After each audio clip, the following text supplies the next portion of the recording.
Bonjour à tous et bienvenue sur Tuto Blender. Dans ce Quick Tips, j'aimerais vous montrer comment créer un profil un peu custom facilement grâce à l'outil Bevel. Donc j'ai gardé le cube par défaut de Blender que j'ai remodélisé un peu pour que ça ressemble à une plainte que vous avez en bas des murs en général chez vous. Je vais taper en mode édition et on va venir utiliser l'outil Bevel, l'outil de biseautage de Blender, juste sur cette arête là. Donc je me mets en section par arête et je sélectionne cette arête là.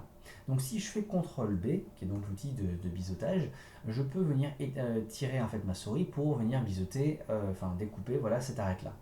Si je joue avec la molette de ma souris, avant de valider l'opération, je peux rajouter des segments et donc venir faire un arrondi en fait plus sympa dessus.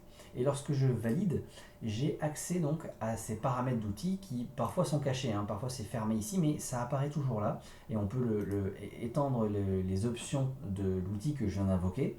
Mais il faut savoir que ces options-là, elles sont temporaires, elles sont éphémères. C'est-à-dire que là, elles viennent ici pour que vous puissiez préciser l'action que vous voulez faire. Vous venez d'appliquer un outil, vous pouvez préciser les paramètres de cet outil, mais dès que je fais autre chose dans ma scène 3D, que j'invoque un autre outil, ou que je change de mode, ou que je déplace quelque chose, etc., eh bien, comme ce panneau-là, il montre les paramètres de l'outil que je viens de faire, si je fais un autre outil, ben, il va me montrer d'autres paramètres, les paramètres de l'autre outil.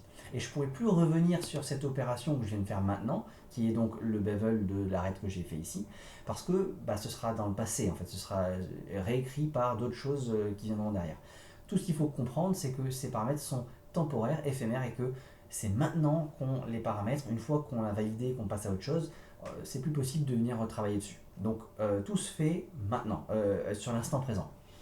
On peut toucher à plein de paramètres ici, on peut changer le nombre de segments qu'on avait avec notre molette tout à l'heure, et on peut préciser exactement un nombre de segments que l'on veut. Je vais mettre quelque chose d'assez grand parce qu'on aimerait avoir de la précision dans la forme que l'on veut donner à notre biseautage. On peut changer la forme justement de notre arrondi, parce que là c'est vraiment sur point 5, ça fait l'arrondi par défaut, le blend, l'espèce de transition la plus lisse possible. Mais si j'augmente à 1, je vais garder l'angle droit par défaut, je vais juste subdiviser. Si je mets à moins 1 ou à 0, pardon, je vais mettre sur l'angle opposé, etc. Donc là, le point 5, c'est vraiment le truc par défaut. Nous, ce qui nous intéresse, c'est d'aller tout en bas dans le type de profil qui, pour l'instant, est en super ellipse. Et nous, on aimerait le mettre en custom et faire quelque chose d'un peu custom, justement. Donc là, ça nous fait une transition toute droite, une ligne qui va de l'un à l'autre, parce que ça prend le profil que décrit cette courbe ici.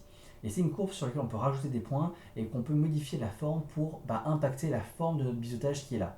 Et là, on est vraiment libre de faire ce qu'on veut. Donc je clique, je rajoute des points et on voit directement dans la scène 3D les changements que ça apporte. Et là, j'ai un biseautage qui est déjà un peu plus complexe par rapport à tout à l'heure. Mais je peux faire n'importe quoi, hein. Je peux venir indenter ici un maximum.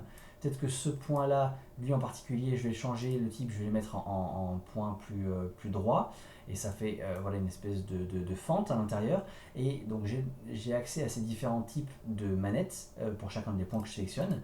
Et en cliquant et en rajoutant des points, bah, je peux facilement venir changer donc, la forme de mon biseautage.